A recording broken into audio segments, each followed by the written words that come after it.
আছে আন কৰ্ম মূৰ জন্ম জানিবাৰ শুনা পাৰ্থ কেন মতে গতি হুৱে তাৰ মূৰ জন্ম কৰ্ম গুণ যি কাৰণে হুৱে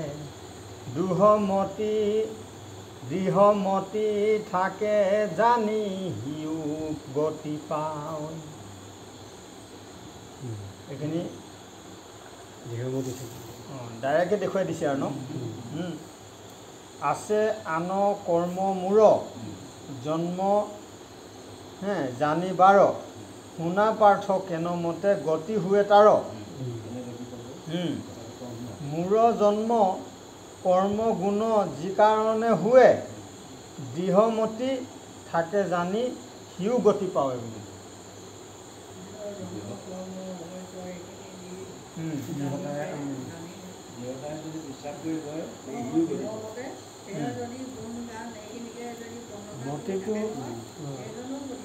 মতিটো শুদ্ধ হ'ব লাগিব সি গতি পাব এতিয়া মতি যদি অশুদ্ধ হয়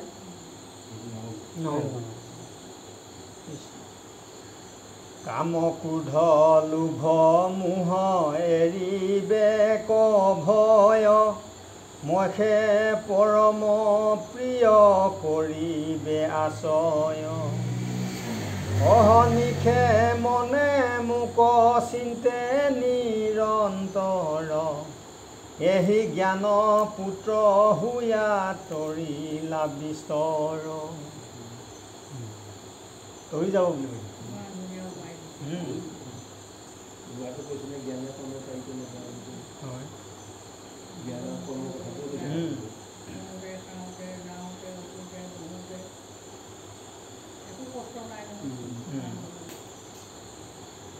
কিন্তু মনটো শুদ্ধ হ'লে মতিটো কৈছেতো মতিটো শুদ্ধ মনটো শুদ্ধ ভাৱনে যদিও কামটো নকৰে ভাবি থাকিলেও সেইটোতো পইণ্ট কাটি থাকিব অন্তৰ্যামী ভগৱানটো ভাবিলেও নহ'ব মতিটো ঠিক থাকিব মনটো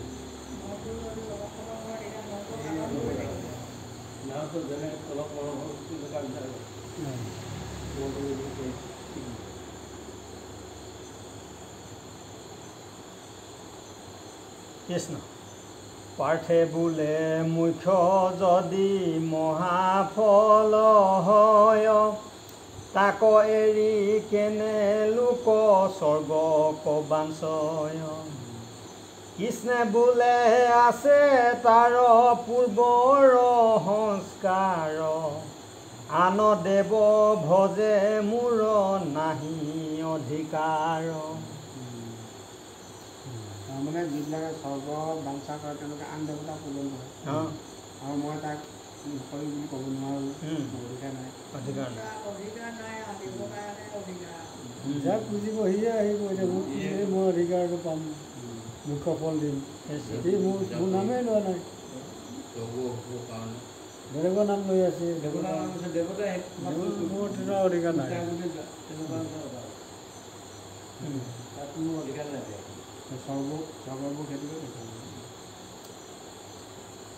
যেন সংগ মত দুখে সুখে মানে নৰ জীৱা সুখ মানে সিও ক্ষণে কমাতৰ ভয় লাজ পাপ কণ চাই পৰ্বতায় দুখে সাধে অল্প সুখ স্বৰ্গ হেহি নয়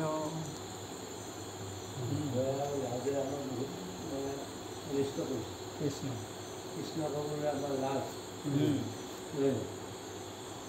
আজি সমাজতো সেইটো আৰু চলি আছে ক'বলৈ কি লাগা কথা বা ভয় কৰিবলগীয়া কথা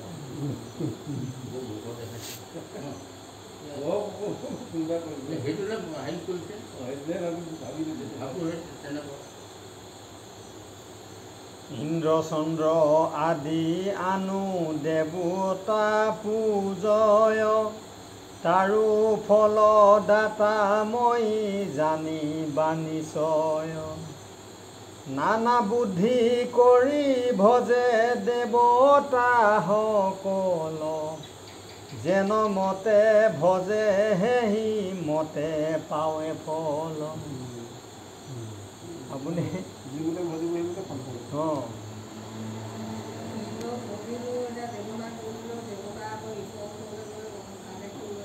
আদেশটো ল'ব লাগিব অঁ ভগৱন্তই ফলটো দিব ইন্দ্ৰ দেৱতাক খুজিলেও এতিয়া আৰু আপোনাৰ যদি সেই মূলা এইখিনি ছটিয়াই থ'লে গাজৰ বিচাৰি থাকিলে ক'ত হ'ব হয় নহয় কৰ্ম অনুসৰি ফল তোমাৰ ঘৰখনৰ তুমিয়ে মালিক তোমাক মোৰ বস্তু এটা দৰকাৰ হৈছে তোমাৰ ল'ৰাটোক মই বিচাৰিছোঁ তুমি আছাই কিন্তু তোমাৰ মনত কি কি হ'ব তেতিয়া ই যে মোৰ ল'ৰাটোক খুজিছে মইতো আছোঁ মোক খুজিলেতো মই দিওঁ কিন্তু ল'ৰাটোক খুজিছে ল'ৰাটো আকৌ মানে খুজিছে বোলে আমুকটো বিচাৰিছে দিওঁ নে দিছে কোন মূৰেতো আপোনাক বোলে হাত মানে কথাটো শেষেই হৈ যায় তেতিয়া বাপেকৰ মনতো দুখ নালাগে এতিয়া মই আছোঁ শেষ আৰু মোক নুখুজি ল'ৰাটোক খোজা কাৰণটো কি ল'ৰাটোকে খুজিছে তেনেকুৱা মানে কথা এতিয়া ইন্দ্ৰক খুজিছে যদি ইন্দ্ৰটো বস্তুটো দিব নোৱাৰে দিব নোৱাৰে তেওঁ কৈছোঁ মানে সেই খাতি কৰিব লাগিব সুধিব লাগিব কথাটো উপায় নোৱাৰে বিহুতি সহিতে সেৱা লক্ষ্মী কৰে মোক কল্প বৃক্ষ এৰি সেৱা কৰয় কণ্টক হৰে বিৰিঞ্চিয়ে সেৱা কৰয় লক্ষ্মীত লক্ষ্মীৰ কটাক্ষ পাইলে হুৱে কৃতকৃত কৈছে কি মানে মোকতো লক্ষীয়ে দিনে ৰাতিয়ে সেৱা কৰি থাকে কিন্তু সেই আৰু ব্ৰহ্মাই লক্ষীকে সেৱা কৰি থাকে তেখেতলোকে কেনেবাকৈ যদি পায় আৰু কিন্তু মানে প্ৰকৃতত নাপায় সেইটো কথা আৰু যিজনে মোক সেৱা কৰি থাকে তাই আকৌ সেৱা কৰিব গ'লে সি আৰু শ্ৰেণী বিভাজন হ'ব ভাগ ভাগ হ'ব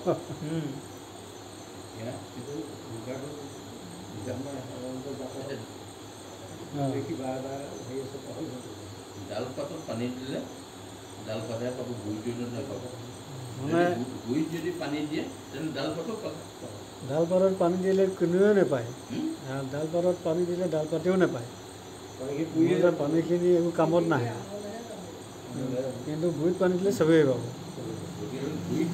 গুড়িত পানী দিব গুড়িত পানী দিলে কবিতা নাজানে আজি লক্ষ্মী পূজা কৰিছোঁ আজি দুৰ্গা পূজা কৰিছোঁ আজি শিৱ পূজা কৰিছোঁ গণেশ পূজা কৰিছোঁ কাৰ্তিক পূজা কৰিছোঁ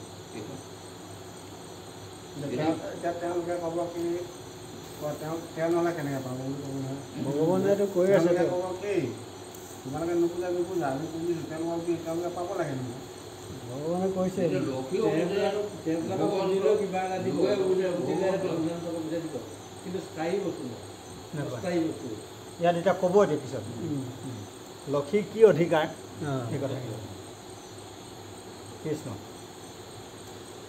যত সুখ ঐশ্বৰ্যৰ লক্ষ্মীহে অধিকাৰ হেন বুদ্ধি নাই মই লক্ষ্মীৰ ভটাৰ যদি বাহ কামে থাকি মোৰ পূজা কৰে মই দত্ত ভোগ ভুঞ্জি তথাপিতো তাৰে কৰে ইয়াত কি বুলি ক'লে যত সুখ ঐশ্বৰ্যৰ লক্ষ্মীহে অধিকাৰ বুলি কৈছে অঁ ধন টকা লক্ষী পূজা কৰিলে মানে ধন টকা পইচা দিব কিন্তু খন্তেকীয়া বস্তু কিন্তু কৃষ্ণক পূজা কৰিলে বুলি ক'লে কি ক'লে মোক পূজা কৰিলে অঁ নহয় সেইটো কোৱা নাই ইয়াত সেই লক্ষী কথাই কৈছে হেন বুদ্ধি নাই মই লক্ষ্মীৰ ভটাৰ বুলি কৈছে ভটাৰ গিৰিয়েক অঁ যদি বা সকামে থাকি অঁ কৈছে মূৰৰ পূজা কৰে মই দত্ত ভোগ ভুঞ্জি তথাপিতো তৰে সকামত থাকিও যদি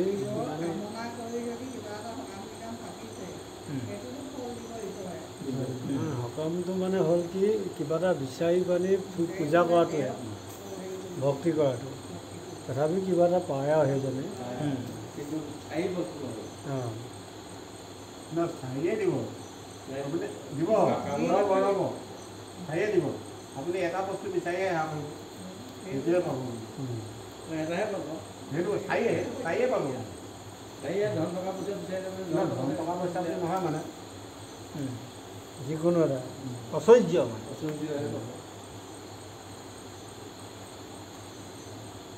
এইফালে ঐশ্বৰ্য পালে এইফালে হ'ল বোলে বেমাৰ বোলে সেইখিনি খাবই নোৱাৰে তেনেকুৱা কথা কিন্তু ঈশ্বৰক একো নিবিচাৰকৈ কৰিলে মানে আপোনাৰ সেইবোৰ একোৱে নাপায় আৰু তেনেকুৱা কালে মায়াই তাক ৰাখিব নোৱাৰে পাৰিব নুখুজিলে চব দিব কিন্তু খুজিলে খোজাটোহে দিব সেইটোৱে কৈছোঁ কৃষ্ণ আন দেৱ ভজি যদি অল্প ফল পায় কিন্তু কৰ্ম ছিদ্ৰে নষ্ট বিনাশয় যায় কৰ্মক্ৰিয়া উপবাসে যত পাৱে কষ্ট দ্ৰব্য মন্ত্ৰ কায় ছিদ্ৰে পূৰ্বা পৰে নষ্ট লাভ নাই পূজা কৰি পালি ফল পালে কি হ'ব দূৰ বেছি মুহুৰকৰ মৰ তিল মাতৃ নষ্ট নাই নজানি কৰক যদি বিশ্বাসয় যায় মই অন্ত জামি মোক ভিন্ন কৰি লৱে ক্ষুদ্ৰ দেৱ পুজি তাৰ ক্ষুদ্ৰ ফল পাৱে সেইটোৱে কৈছোঁ মোক যদি চিনি পোৱা নাজানো দেৱতা পূজা ক্ষুদ্ৰ ফলে পাব ক্ষুদ্ৰ নহয় তেওঁলোকে দেৱতাই আকৌ কৃষ্ণ কৰে সেইটো কৈছে মুহুৰ কৰ্মৰ তিল মাত্ৰো নষ্ট নাই অঁ নজানি কৰক যদি বিশ্বাসক যায় অঁ কিন্তু ক্ষুদ্ৰ দেৱ পুঁজি তাৰ ক্ষুদ্ৰ ফলহে পায় বুলি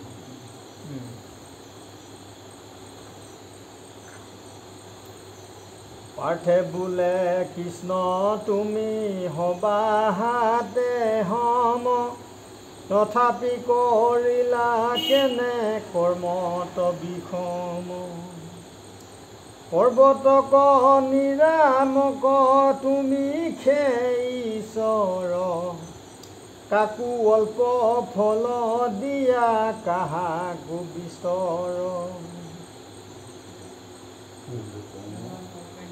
কি আকৌ কাৰোবাক অলপমান দিয়া কাৰোবাক বেছিকৈ দিয়া এই কথা কৈছে কাৰোবাক ফলটো অলপমান কমকৈ দিয়া অলপ কাৰোবাক বেছিকৈ দিয়া অঁ অৰ্জুনে কৈছে কেলৈনো দিয়া এইবোৰ কৈছে কৃষ্ণে বোলে সত্ৰ ৰজ তম তিনি গুণ ক্ষত্ৰ বৈশ্য শুদ্ধ চাৰি আদ্যত ব্ৰাহ্মণ হত গুণে ব্ৰাহ্মণৰ ক্ষত্ৰিয়ৰ যুগুণ বৈশ্য শুদ্ৰ তম গুণে জানিবা অৰ্জুন কি বুলি ক'লে ইয়াত হে অঁ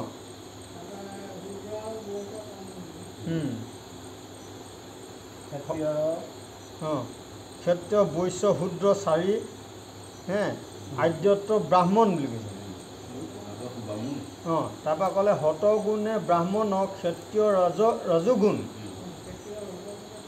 অঁ বৈশ্য শূদ্ৰ তমগুণ জানিবা অৰ্জুন অঁ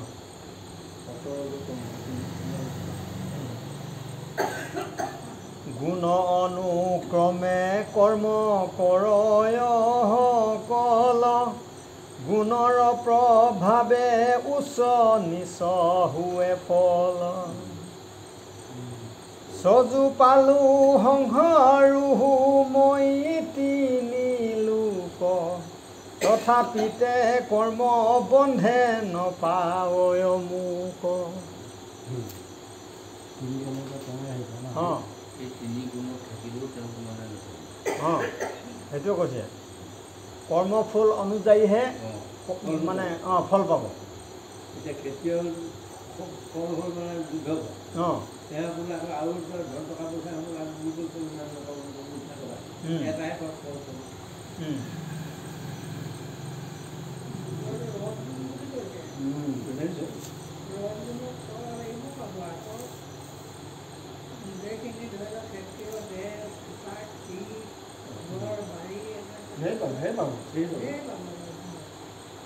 তাৰমানে যিমানে পালে ৰজ এতিয়া খেতিয়ক মানে এতিয়া যুদ্ধ এতিয়া আপুনিয়ে মই লাগিম যুদ্ধ আপুনি এখন ৰাইজ মই এখন ৰাইজ হয় নহয় মই আপোনাক হৰুৱালোঁ যুদ্ধ মই আপোনাৰ ৰাইজখন পালোঁ গোটেই দখল কৰিলোঁ হ'লে আজিৰ পিছত ৰজ দিম যিমানে পালে ৰজ দিম। এতিয়া আমাৰ এই ব্যৱস্থাতে চলি আছে ইয়াত কৈছে সজু পালো সংসাৰো হে মই তিনি লোক বুলি কৈছোঁ। তাৰপিছত হেৰিয়াৰ ভিতৰত তেওঁ তিনি দলিত তেখেতে আছে অঁ তেওঁ আছে এতিয়া ছজন পালন গোটেই তিনিটোলৈকে তেওঁ আছে তথাপিতে কৰ্ম বন্ধে নপায় মোক কৈছে।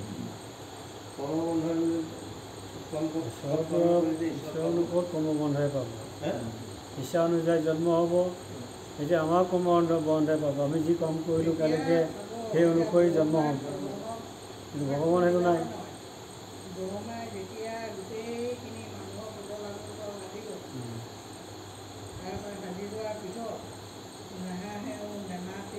যাওঁ যাওঁ কৰে যাব নোৱাৰে আহোঁ আহোঁ কৰে হাঁহিব নোৱাৰে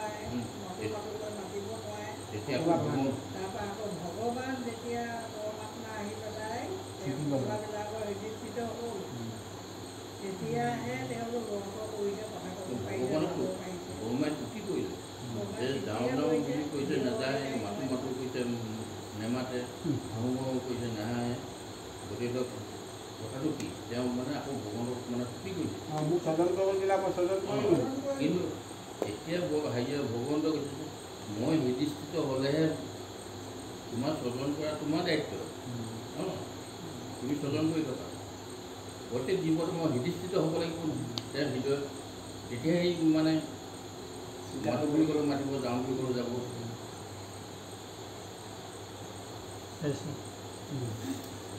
কৰ্তা অকৰ্তা বুলি মোক যিটো জানে তাক কৰ্ম বন্ধে নপাৱয় একো থানে। মুমুক্ষুসকলে কৰ্ম কৰিল পূৰ্বত কৰ্ম বন্ধ এৰাইলা কৰ্মৰ জানি তত্ত্ব। কৰ্ম তত্ত্ব ক'লে কৰ্ম বন্ধ আহিব পাৰিব। এতিয়া হ'ল কি আপোনাৰ আলু আগতে কৰিব দিয়ে স্বজন কৰে ব্ৰহ্মাক স্বজন কৰিব দায়িত্ব দিলে নহয় জানো বিষ্ণুক পালন কৰিবলৈ দায়িত্ব দিছে আৰু শিৱক সংহাৰ কৰিবৰ কাৰণে দায়িত্ব দিলে সংহাৰ হ'ব লাগিব নহ'লে স্বজন কৰি থাকিব জাম লাগিব। গতিকে সংহাৰ তিনিজনৰ তিনিটা দায়িত্ব কিন্তু মেইন হ'ল কৃষ্ণ হ'ল সৰ্বসৰ্বা কিন্তু সেই তিনিটা গুণত তিনিজনক মানে দায়িত্ব দিছে।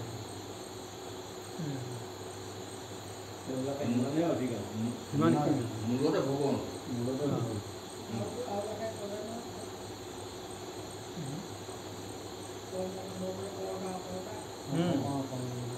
কৰ্তা অকৰ্তা বুলি মোক যিটো জানে তাকো কৰ্ম বন্ধে নপাৱয় একো থানে বুলি। মুমুক্ষুসকলে কৰ্ম কৰিল পূৰ্বত কৰ্মবন্ধ এৰাইলা কৰ্মৰ জানি তত্ত্ব। এতিয়া মায়া ত্যাগ কৰিব লাগিব মায়া ত্যাগ কৰি বয়াগ ভাৱটো আহিব লাগিব আপোনাৰ বয়াগী ক'বৰ কাৰণে আমি জংঘলত যাব নালাগে, গৃহতে থাকি পেলাই বৈৰাগ্য হ'ব লাগিব। গৃহতে থাকি দেখিছোঁ পবিত্ৰ যোনটো জব কৰিবলৈ আপুনি হেৰি যাব লগা এই গৃহতে মানে চব কৰিব। নহয়, যদি নেকি গৃহখনত সেইটো পৰিৱেশ নাই, সেইকাৰণে ঋষি মুনিসকলে কেলেনো জংঘলত গুচি যায়। ঘৰত মানে সেইটো পৰিৱেশটো নাপায়। আপুনি ধ্যান কৰিলে বিভিন্ন ধৰণৰ চিঞৰ বাখৰ আহিব। ভগৱান নাম ল'লে এই বুঢ়াটো নময় চিমৰ অকল ভগৱান নাম লৈ থাকে, কাণত ঠিলা মাৰি দিছে। আপুনি কেনেকৈ নাম ল'ব এতিয়া, নহয় জানো?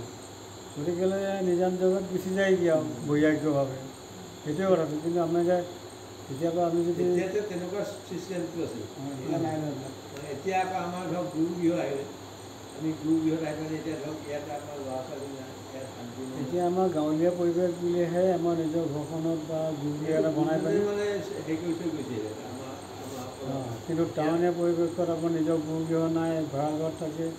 তাৰপিছতে সেই ল'ৰাটোৱে চিঞৰি থাকি নাম ল'বও নোৱাৰে, জেগা নাই, উপায় নাই আৰু, হয় নাই? বৈৰাগী হ'বলগীয়া হয়।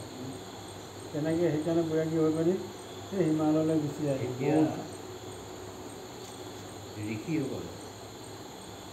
ঋষিসকল তপ জপ কৰি মানে হাজাৰ হাজাৰ বছৰ মানে হেৰি কৰি যায়, গোটেই ধোঁৱা বন হৈ গ'ল, নাইকিয়া কিছুমান খায়ে পেলাই। তথাপিতো মানে ঈশ্বৰৰ সাক্ষাৎ নহ'ল। তপ জপ নহয়, তপ জপত ধোঁৱা বন হোৱা নাই, যজ্ঞ কৰে। এতিয়া যজ্ঞ কৰোঁতে মানে আপোনাৰ গাড়ী চলি মানে এই ধোঁৱা বৰণীয়া হৈ যজ্ঞ। তাৰপিছতে তথাপিও পৰীক্ষিতে মুক্তি পাই গ'ল, আমি মুক্তি পোৱা নাই কেলৈ, নহয় জানো?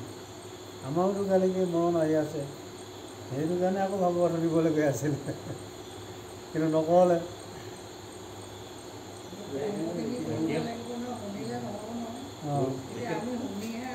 আপুনি এতিয়া পৰীক্ষিত আপুনি কাক বুলি ভাবি লৈছে? এতিয়া পৰীক্ষিতক আপুনি চিনি পাব লাগিব।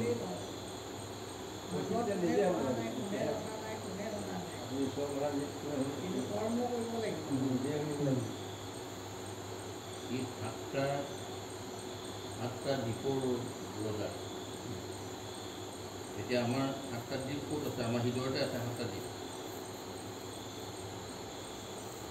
সেইজন পৰীক্ষিত ৰজা কোন? চিন্তা কৰিবলৈ উলিয়াই নহয়, চবেই পৰীক্ষিত। এতিয়া মানে হেৰিজন অকল এজনে ঘাও পাত পোৱা নাই, সাপ পোৱা নাই, আমিও সাপ পাই আহিছোঁ, নহয় জানো? গতিকেলৈ আমিও পৰীক্ষিত, আমিও 7 দিনতে মৰিব লাগিব। 7 দিন মৰা পাৰিব নাই? 7টা দ্বীপৰ তেওঁৰ ৰজা আছিল। নহয়, জন্মদিন আমাৰ মানে কি পৃথিৱীখনৰ পৃথিৱী অধিষ্ঠায়ী, গোটেই পৃথিৱী। যেনেকৈ আমি এখন আমাৰ শৰীৰ এখন এটা পৃথিৱী, নহয় জানো? ঠিক তেনেকৈ মানে এই পৃথিৱীৰ ৰজা।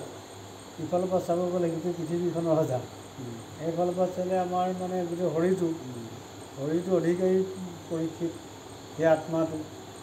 গতিকে আত্মাৰ সদ্গতিৰ কাৰণে আমি ঈশ্বৰক চিন্তা কৰিব লাগিব। ৰজা হ'লেও ঈশ্বৰ চিন্তা কৰিবই লাগিব। ৰজা হ'লেও ঈশ্বৰ চিন্তা কৰিবই লাগিব। নহয় নহয়, আমিতো প্ৰতিজনে এখন নিজৰ নিজৰ দেহাটো ৰজা, নহয় জানো? আমি ইচ্ছা কৰিলে দেহাটো আঙুলিটা কাটি দি দিব পাৰোঁ। যেতিয়া গতিকে ৰজা মৃত্যু বুলি যেতিয়া ক'লে, শুনিয়ে আকৌ মানে ৰাজ্যভাৰ মানে এৰিলেই নহয়, ৰাজ্যভাৰ চন্দ্ৰাই দিলে। তেওঁ মানে গংগা পাক গৈ বুলি বহিলে। মইতো 7 দিনত মৰিম, মানে মোৰ উপায় কি? মৰাটোতো মৰিমেই, মৰিবই লাগিব 7 কিন্তু দিনত। তাৰ উপায় কি আছে? উপায় মানে কোনটো? তাত যিখিনি যন্ত্ৰণা, মৰা আগমুহূৰ্তত যিখিনি যন্ত্ৰণা পায়, সেই যন্ত্ৰণাখিনিৰ পৰা হাত সাৰিবৰ কাৰণে এতিয়া কৈছে, এটা বিষয়ে কামুৰিলে যিমানটো বিষ, আৰু মানে 100টা বিষয়ে কামোৰা লিখা মানে তাত কি মানে বেছি বিষ হৈছে যন্ত্ৰণা, মৰা আগমুহূৰ্তত জীৱটো যাব সময়। এতিয়া সেইখিনি যন্ত্ৰণাৰ কাৰণে এতিয়া আজি ভকতসকলে ভয় কৰে। এই যন্ত্ৰণাৰ কাৰণেই আপোনাৰ বুদ্ধদেৱৰ সৃষ্টি হ'ল, যে মানুহটো বুঢ়া হয়, মৰে, নহয় জানো? কেলেই মৰে, যান্ত্ৰণা পায় কেলেই যান্ত্ৰণা পায়, এইটো ফালৰ পৰাই গৈ ৰজাপুৰি সি মানে যেনে বুদ্ধ আজি ভগৱান নিচিনা জন্ম হ'ল নহয় জানো, এই যান্ত্ৰণাটো পায়। এইটো এটা কৰ্মৰ ফল না, কৰ্মৰ ফল এইটো যান্ত্ৰণা। এতিয়া অপেট দংশন কৰিব, অপেটৰ দংশন কৰিব এই ব্ৰহ্ম বাক্য কেতিয়াও দংশন নহয়, যি মুখৰ পৰা ওলাই গ'লেই মুখত গ'ল, তেওঁ মৰিব। সেইকাৰণে 7 দিনত মই মৰিমেই, গতিকে ৰাজ্যভাৰ সমজাই তেওঁ গংগা পাৰত বহিলে। তেতিয়া হুকমুনি হুকুম ঘটে, ভাগত শুনিলে, উপায় বিচাৰিলে, তেওঁ বুজালে। পিছত বস্তুটো কি পালে, মোক জীৱ আত্মা পৰমাত্মা আৰু দেহটো। এতিয়া জীৱ আত্মা পৰমাত্মাটো মন নাই, আছে মানে দেহটোহে, দেহটো সলনি হ'ব, দেহৰ পৰা যেতিয়া ওলাই এই জীৱটো ওলাই যাওঁতেই মানে সেই চেপা খুন্দাখিনি এইখিনিকে হাত সাৰিবৰ কাৰণেই এই ব্যৱস্থাটো।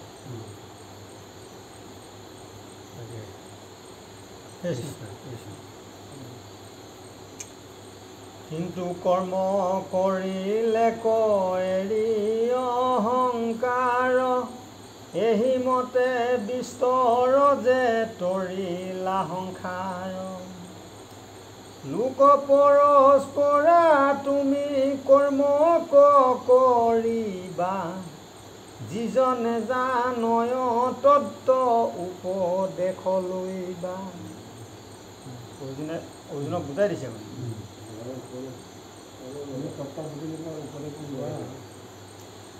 কৰ্ম অকৰ্ম বিকৰ্ম এহি তিনি মত, পণ্ডিত হুয় মোহ নজানিয়া তত্ত্ব। পণ্ডিতবিলাকে কৈয়ে তাকে মুখত কিনি তত্ত্ব নাজানে, কৰ্ম অকৰ্ম বিকৰ্ম তিনিটা মত বুলি কৈছে। পাৰ্থে বোলে কৰ্মৰ যে কিবা আছে মৰ্ম, লোকে যে ব্যাপাৰ কৰে তাৰ নাম কৰ্ম। ভাগৱত আছিল বেপাৰ কৰাটোকে কৰ্ম বুলি ক'লে, বেপাৰ কৰাটোকে কৰ্ম বুলি কৈছে। এতিয়া কি কয় বেপাৰ কৰাটো হয়। নকৰিলে বেপাৰক অকৰ্মহে হি হয়, তাতকে ন বোলা পণ্ডিতো মোহ হয়। কৃষ্ণে বোলে তিনিটো আশয় বুজিবাক, কৰ্মা কৰ্ম বিকৰ্ম বুলিয়া কহে যাক। এতিয়া ক'ব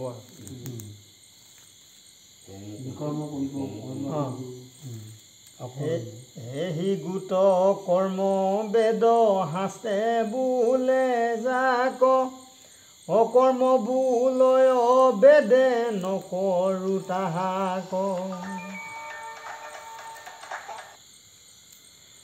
যি গোট বিকৰ্ম তাত হৈ প্ৰায়শ্চিত্ত, ইহাৰ তত্ত্বক কেহু নপাৰে বুজিত।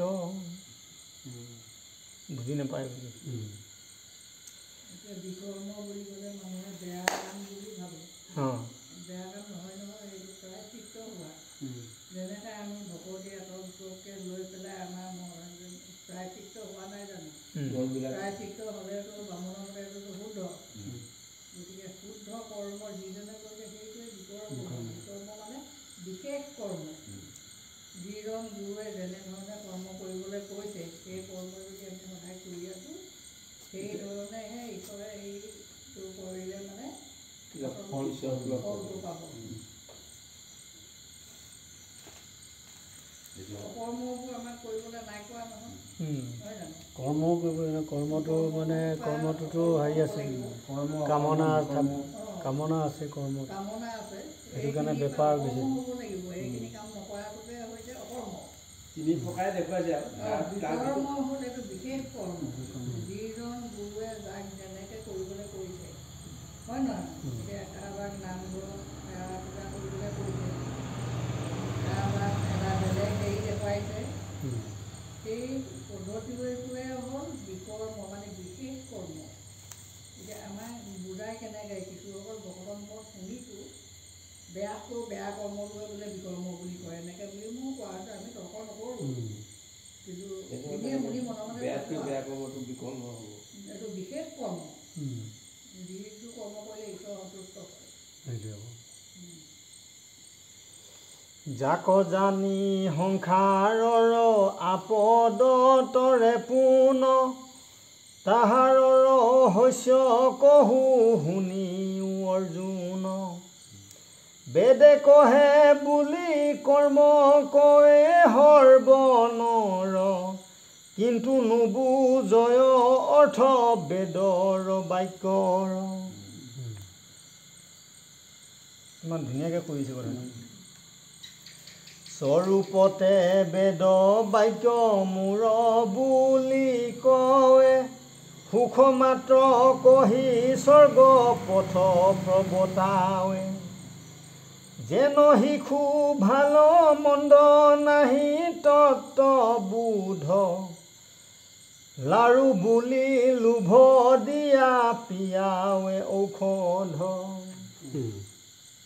এটা উপমাও দেখুৱাইছে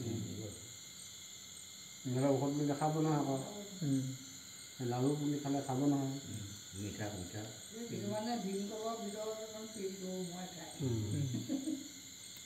তিতা বুলি খাব নোৱাৰে তাৰ যেন ঔষধৰ ব্যাধিৰ দূৰ ফল কৰ্মৰো মুখ শেষে ফল জানিবা সকল বেদ জানো বুলি যিটো কৰে অহংকাৰ যিমতে উপজে বেদ ভেদ কহু তাৰ হ'বই এতিয়া আমাৰ সকলোতে বেদ বুলি ক'লে মানে পূজা পাতল কৰাটোকে মানে নিৰীক্ষে ধৰি লয় বেদৰ কৰ্ম বেদৰ নিয়ম নীতি মানে ঈশ্বৰৰ বাক্যহে বেদ বেদত যিবোৰ আছে আৰু ঈশ্বৰ বেদেওতো ঈশ্বৰকে মানে কিছুমান কথা চাৰিখন বেদৰ পৰা চাৰিটা আকৌ আনি পেলাই নাৰায়ণ শব্দটো ব্ৰহ্মাদেৱে দেৱতা পৰ্যায়ত পেলাই নাৰায়ণৰ চাৰিখন বেদৰ পৰা চাৰিটা আকৌ আনিছে এতিয়া আমাৰ ইয়াতে চিধা চিধি কৈ দিয়ে আমি বোলে আজিলৈকে বেদ পঢ়া নাই বেদ হৈছে পূজা পাতল আৰু ব্ৰাহ্মণেহে বেদ পঢ়ে বুলি পেলাই মানে চিধা চিধিকৈ কয় কিন্তু বেদৰ তত্ত্ববিলাক বুজিবলৈ ইচ্ছা নকৰে বেদৰ গুপুত বিত্ত নাৰায়ণ নাৰায়ণ কিন্তু সেই গুপুতটো চবেই তত্ত্ব নাপায় এই আগতে পণ্ডিতে তত্ত্ব নাপায় বুলি কোৱা নাই জানো নাৰায়ণ শব্দটো কি নাৰায়ণ যিজনে পানীত হৰণ কৰি আছে সেইজনে নাৰায়ণ সেই নাৰায়ণকে চিনি পাব লাগিব পানীত হৰণ কৰি আছে এতিয়া কৃষ্ণ দেহে যে আশয় চাৰি চক্ৰ নিৰূপমা পৈশান্তি বৈখৰি আৰু পৰা যে মধ্যমা দেই আধাৰ চক্ৰৰ পৰা পদ্ম শুদ্ধ আতি চাৰি দল কণিকা যে কৰে পিতজ্যোতি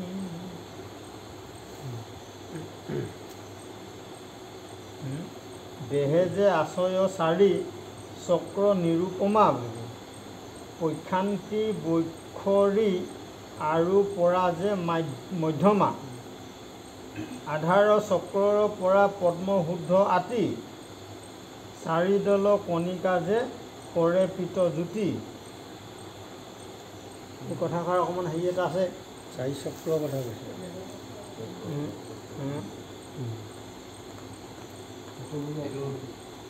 দহত সোমালে পাব দহত যাব লাগিব চাৰি চক্ৰৰ কথা নহয় নহয় দেহতত্ত্ব অসংখ্যাত নাৰী আছে দেহৰ ভিতৰ তাৰ মধ্যে নৱ নাৰী আছে মুখ্যতৰ নৱৰো মধ্যত তিনি নাৰী অনুপাম ইহা যে পিংগলা আৰু সুখোচ মাজে নাম পিঙলা পিঙলা সুখম পুৰুষৰ দেহত সুষম নাৰী মেইন, অঁ নাৰীৰ দেহত পিঙলা নাৰী মেইন, দুই নাৰীয়ে এতিয়া হেৰি আছে নহয় জীৱ সৃষ্টি হয়।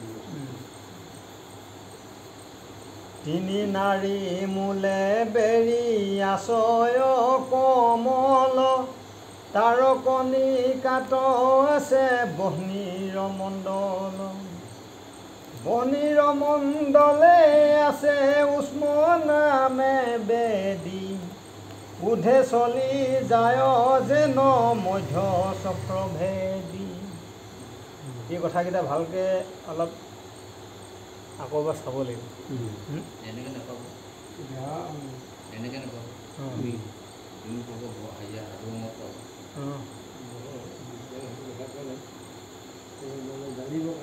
জানিবৰ কাৰণে তাৰমানে এইখিনি অলপ মানে নাৰীৰ কথা এই কথা কৈছেতো ভিতৰৰ কথা সৃষ্টি সৃষ্টি সৃষ্টি কৰিবলৈ হ'লে কি এনেকুৱা কেইটা বস্তু প্ৰয়োজনীয় হ'লে মানে সৃষ্টি হ'ল সেই কথাটোকে মানে শিকে নহয় জানো? বহ্নিৰ মণ্ডল বুলি কৈছে নহয় ইয়াত পুষ্প নামে বেদী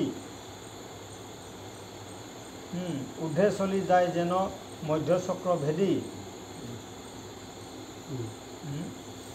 বৃত্তি হিৰব মাৰি ইয়াৰ পৰা গৈ এনেকৈ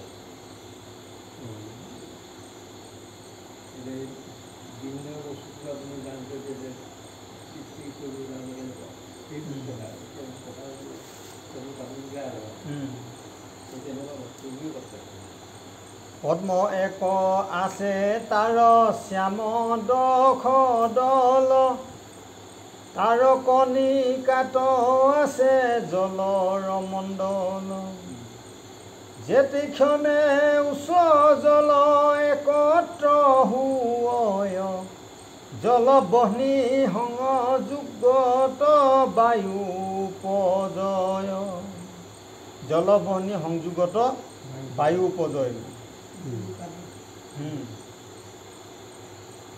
বায়ু বহ্নি জল এক ঠাই হুৱে যদি ঊৰ্ধে চলে হয় সিটো পৈশান্তি চক্ৰভেদী পৈশান্তিৰ মধ্যে আছে সূৰ্যৰ মণ্ডল ৰক্তবৰ্ণ পদ্ম সিটো দুই খৰদল নাৰীৰ কথাই এইটো সৃষ্টি বৰ্ণনা সৃষ্টি বৰ্ণনা দিছে এনেকৈ উদাই গৈ ইয়াত পাইছেগৈ আৰু ব্ৰহ্ম সৃষ্টি কেনেকৈ হয় যে সেই কথাখিনি কৰিব লাগে এই কথাটোকে মানে বুজায় তাৰ কণিকাক পায়া বায়ু বহ্নি জলে তিনি মিলি বুধ বুধ হুয়া ঊৰ্ধে চলে যিগোটা বৈখৰি চক্ৰ থাকে কণ্ঠ মূলে পদ্মগোট প্ৰকাশয় দুই অষ্টদলে ইয়াতো আছে এইটো ত্ৰিবেণী সংগম ত্ৰিবেণী সংগমতো এতিয়া কৰ্ম আছে ইয়াতো আছে সকলো কৰ্ম আৰু আছে সকলো কৰ্ম ভাগে ভাগে ৰাজহংস সদিশ যে পংকজ ধবল তাৰ মধ্যে আছে ব্যাপী চন্দৰ মণ্ডল বৈখৰিক ভেদি যায় চন্দ্ৰমল মণ্ডলত জল বুধ বুধ ফুৰৈ ত্ৰিবেণীতি হত